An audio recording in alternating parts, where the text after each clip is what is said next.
Egunon, buen día. Pues nada, muchas gracias por volver a veros, que, que estaba hace unos años aquí con vosotras, pues ahora desde aquí estamos allá otra vez y con Ray. Lo de Ray es impresionante, realmente enriquece y anima mucho ver eso, y es muy bonito realmente, y también con ganas de ver qué Patricia que nos explica y así. Mm, Eso, desde la agroecología escolar que queremos que haya una conexión entre la parte productiva, la parte de transformación del alimento, la parte de la comercialización, o como decía Ray, el regalo del producto que sale, y también el consumo, ¿no? Que es todo el sistema alimentario.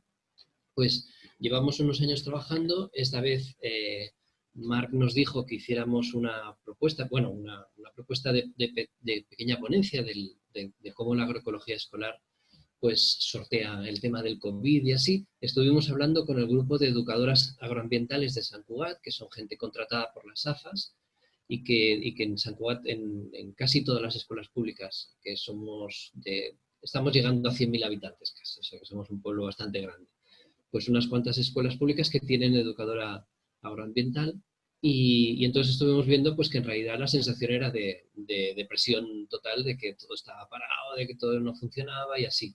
Sin embargo, a la hora de preparar un poco esto, pues nos hemos dado cuenta que sí que había ciertos brotes verdes de esta crisis, y entonces pues ahí los vamos a intentar compartir, tanto las dificultades, sobre todo al principio, y después los brotes verdes. Pero voy a ser más rapidito que Raíz, porque lo mío es más sencillo también.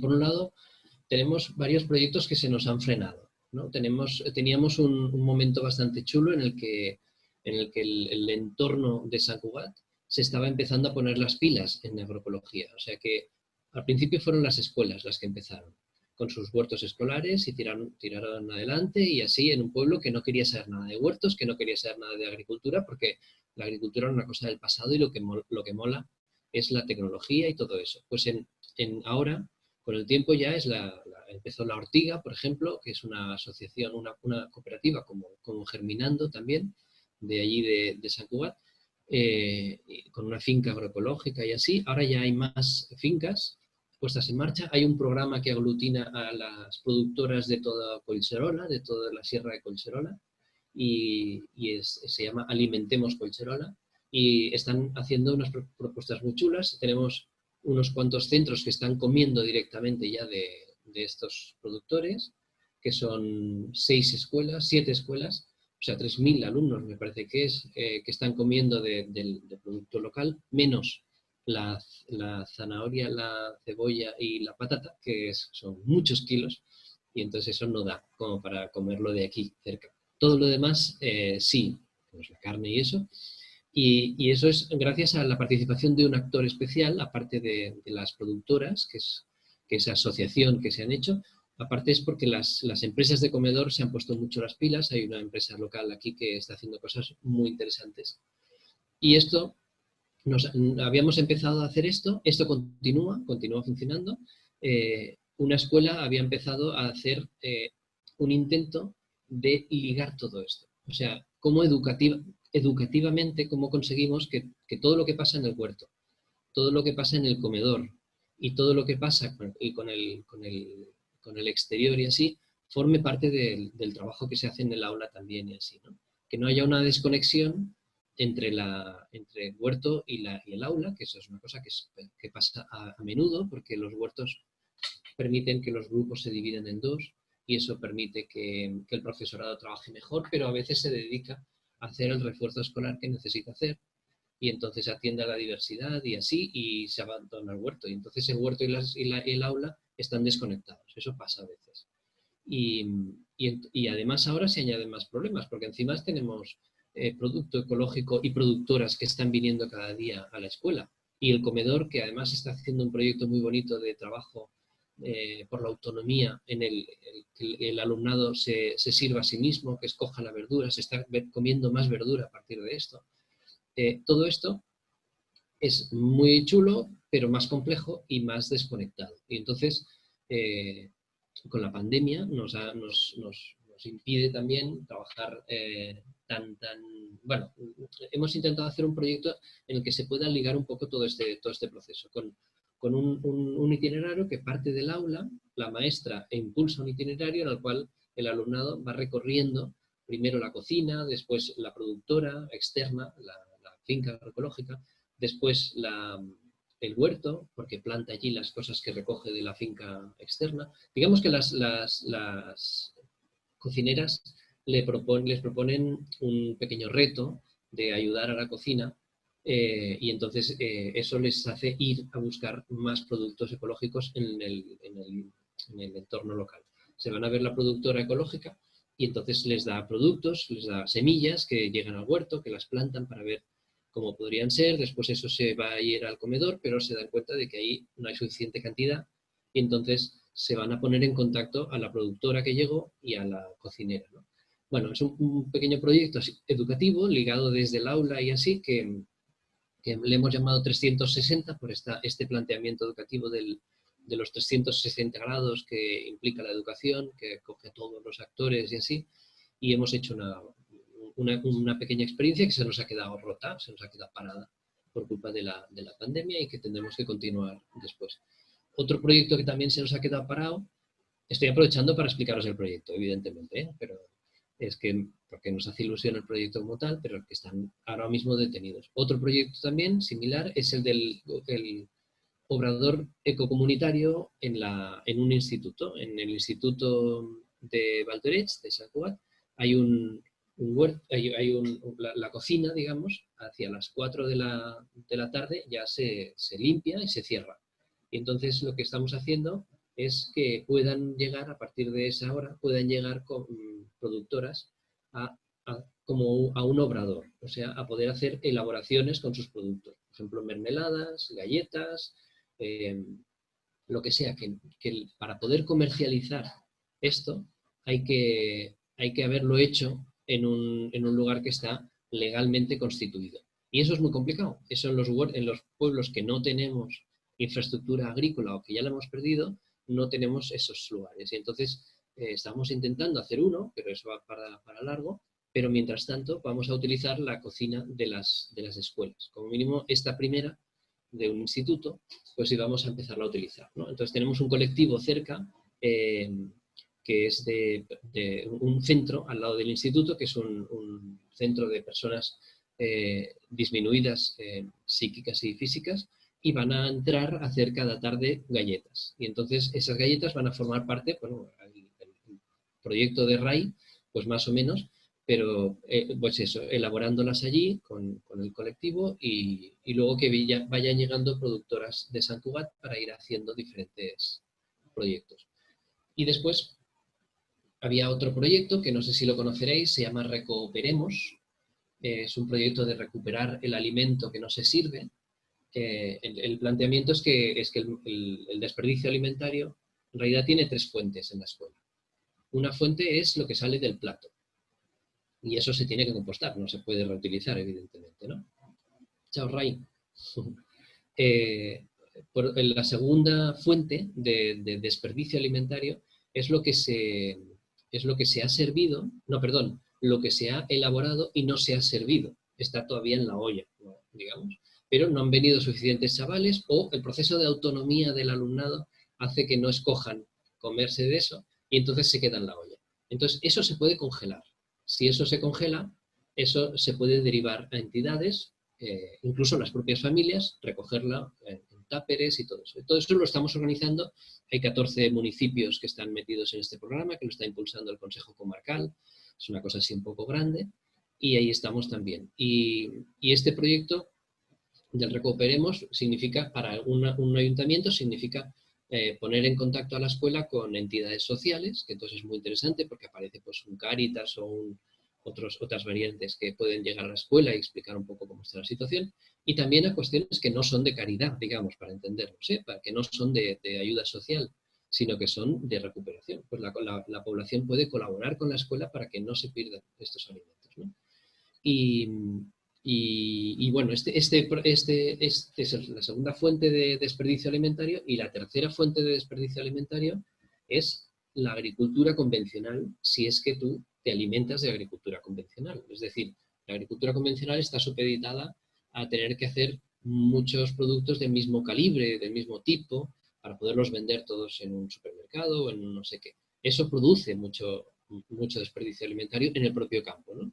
Si tú, en cambio, optas por una alimentación de proximidad y ecológica, el producto te llega muy variado y te llega casi el 100% del producto. No se tira tanto en el campo, ¿no? Sí, siempre hay algo de mermas, por supuesto, pero no se tira tanto. Esa es la tercera fuente. Entonces queríamos trabajar todo esto a través de la excusa del recuperem, que el recuperem significa congelar los alimentos que no se han llegado a servir y dárselos a la gente, y eso está medio parado ahora mismo también. Estamos intentando comprar un congelador, además, porque hay una entidad que no tiene ese. Las educadoras agroambientales, tenemos alguna escuela que se ha desprendido de la educadora, y eso nos da muchísimo miedo, pero solo ha sido una al final, y con la intención de volverla a recuperar más adelante, ¿no? Otras han cambiado bastante las tareas, o sea, han dedicado a reforzar los equipos con lo de las burbujas, ¿no? Con lo de que 2 clases se convierten en 3, pues eso ha requerido más personal y han aprovechado de alguna manera las personas estas. Y otras continúan exactamente igual, y en general la verdad es que se ha resistido también, como decía Rafael, ¿no? Se resisten muy bien, o sea que continúan estando los proyectos en marcha, aunque con todos estos problemas, que además tienen otros problemas los huertos escolares, ahora que es que tienen que limpiar las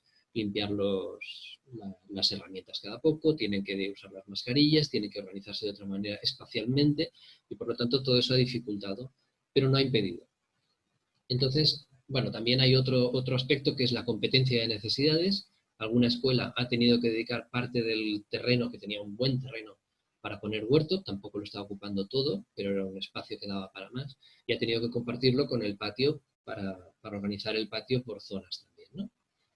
Y bueno, y las actividades que nosotros, como el Ayuntamiento de San Cuat, tenemos, que son de agroecología, se ha disminuido mucho la petición de actividades por parte de las escuelas. Son actividades gratuitas que se ofrecen cada año, y las escuelas pues han pedido muchas menos actividades, ¿no? Eso es porque no se sale tanto y así. Así que esto es un poco el frenado general, el freno general y la parada puntual de una escuela y tal, pero que los proyectos continúan. Entonces, también nos hemos dado cuenta de que hay nuevas oportunidades, más o menos, que hay mucha más participación docente y familiar.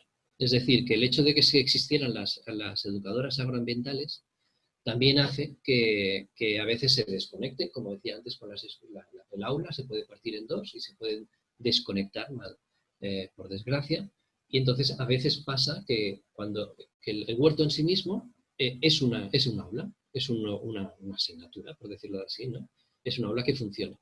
Y entonces eso genera una nueva actividad en la escuela, pero hace que las maestras no estén en el huerto, no participen del huerto. Eso puede pasar. Y en cambio, en esta ocasión, como el grupo burbuja obliga, pues la maestra baja seguro al huerto. Y entonces ahí se ha dado una nueva situación, en que todas las maestras están bajando al huerto. Todas las que utilizan el huerto están bajando al huerto. Y entonces ahí es una nueva oportunidad que está muy bien, porque hay gente que también te desconectas, ¿no?, de lo que no estás acostumbrado a. Y entonces eso obliga también a más coordinación con la educadora agroambiental para poder organizarse bien. Y así. Entonces eso está interesante. Después, entre las familias también hay una explosión de participación, y hay, por ejemplo, una escuela que están invadiendo el terreno de alrededor, que lo tienen libre, para poder organizar allí un espacio de estar, pero estar separados.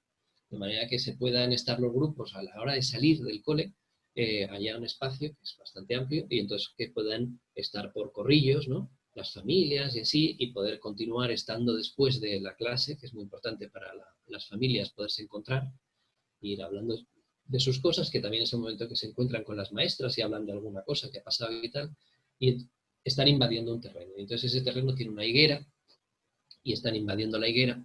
El tema es que la higuera no va a aguantar que los niños se suban mucho, pero eso está ahí vamos a ver algún chichón que otro. Pero Pero entonces eso está haciendo que las familias se pongan las pilas y hagan pues una petición, ¿no?, de ocupar ese espacio, están hablando con el ayuntamiento para intentar organizar todo aquello y se está ganando espacio, ¿no? Que eso también, por ejemplo, en Barcelona se ha visto pues que se han organizado mucho las aceras, se están ampliando para las escuelas, supongo que en Madrid también, hay unas zonas delimitadas para que puedan las familias llegar y recoger y todo eso, pues eso, digamos, en una versión un poquito más rural, para decirlo de alguna manera. Todo eso un poquito en el imaginario de la gente hace un año, en la cabeza de la gente, de muchas familias, como sabéis seguramente, estaban las escuelas libres, ¿no? O sea, todo el mundo quería ser una escuela libre, o al menos era una moda que existía y todo el mundo veía eso como una, sí, hay que ser escuela libre, escuela libre. Claro, las escuelas públicas decían, bueno, hacemos lo que podemos, ¿eh? Tampoco exageremos con la escuela libre y tal y cual, entonces buscaban pues compromisos o lo que sea. Eso ha renovado bastante pedagógicamente, se están poniendo las pilas en muchos aspectos, pero ahora, digamos, eso se ha desplazado hacia las escuelas Bosque. Ahora las modas son las escuelas Bosque. Entonces, todo lo queremos hacer fuera. Y entonces también vemos que hay muchas maestras que se están apuntando a formaciones de cómo hacer educación en el aula, en el espacio libre, en el espacio abierto, ¿no? Lo que no significa que se estén ya animando a salir, porque igual la situación no permite salir. Entonces, por ahora es una renovación mental de ver cómo se podría hacer y se está explorando todo eso. Entonces, por ahí puede ser que en los próximos años salgan cosas interesantes, en el sentido en que vayamos a utilizar mucho más el entorno cercano y hacer el aula, hacer realmente, pues eso, lo que decimos siempre, hacer las matemáticas en el huerto y esas cosas así. Después también las personas de prácticas. Aquí tenemos personas de prácticas que vienen de la universidad, que hacen un año de prácticas con nosotras y entonces siempre los colocamos al lado de la educadora agroambiental. En este caso también alguna escuela pues está pidiendo que vengan el equipo completo, porque no tienen educadora, pues que venga el equipo completo. Así que también es una nueva oportunidad para jóvenes que están estudiando educación ambiental, ciencias ambientales, que tienen su parte de educación ambiental. Y luego, pues, el Centro de Recursos Pedagógicos y el Servicio Educativo de la Generalitat de Cataluña, que está dividido, ¿no? El Centro de Recursos Pedagógicos, me parece que tenéis también esta figura, si no es una especie de Inguruguela, pero no dedicado a la educación ambiental, sino a la educación, ¿no? Lo que están haciendo, estamos colaborando, es para hacer un proyecto modelo de cómo trabajar con semillas o con biodiversidad, todavía tenemos que decidirlo, cómo hacer un trabajo por proyectos, docente, bien hecho, bien estructurado, porque tampoco es tan fácil, ¿no? O sea, hablamos de trabajar por proyectos, pero luego pues bastante gente pues tiene sus dificultades y necesitamos modelos también.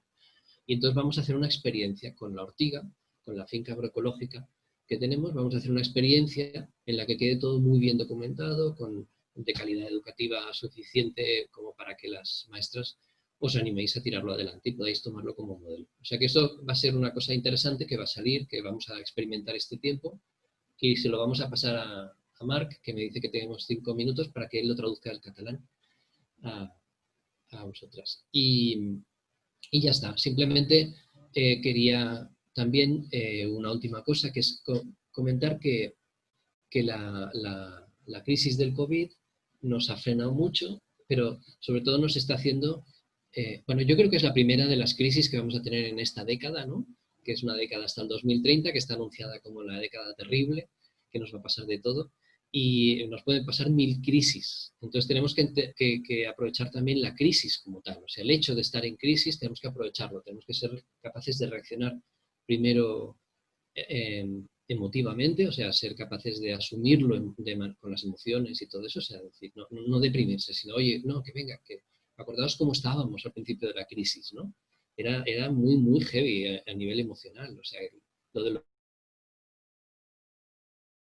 una cosa súper emotiva y la gente lo vivió de muchas maneras. Pues acostumbrarnos a que si vamos a tener nuevas crisis de estas, tenemos que tener una dinámica de trabajar estas crisis a nivel emocional primero.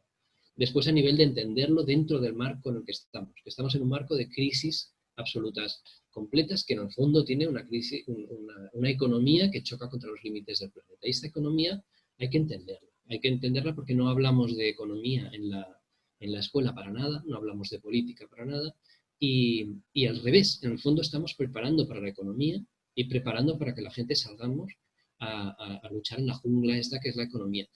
Tenemos que conseguir cambiar eso, tenemos que conseguir hablar de otra cosa, que sea de la vida y de esas cosas. Entonces, la agroecología nos va perfecto. O sea, es el único ejemplo que yo conozco que va perfecto para hablar de economía, entender la economía, entender qué es la economía, o sea, qué podría ser la economía y cómo los materiales y esto nos los podemos intercambiar, los podemos producir, qué significa producir, qué significa la riqueza. Yo creo que la agroecología es el gran ejemplo que tenemos. Y entonces, no solo la agroecología escolar como práctica nuestra, sino la agroecología como el mundo este de o sea, que podríamos organizar el mundo diferente gracias a una práctica agroecológica y después a una, digamos, intervención democrática en todos los otros asuntos de la economía. Y entonces significa un decrecimiento clarísimo a nivel material, etcétera, etcétera. Pero el núcleo positivo, digamos, optimista e interesante, aunque también duro, porque va a ser duro rebajar la cantidad de materiales que estamos moviendo y así, pues es la agroecología. Yo creo que hay que aprovecharla mucho. Y hasta aquí, ya no nada más. Gracias.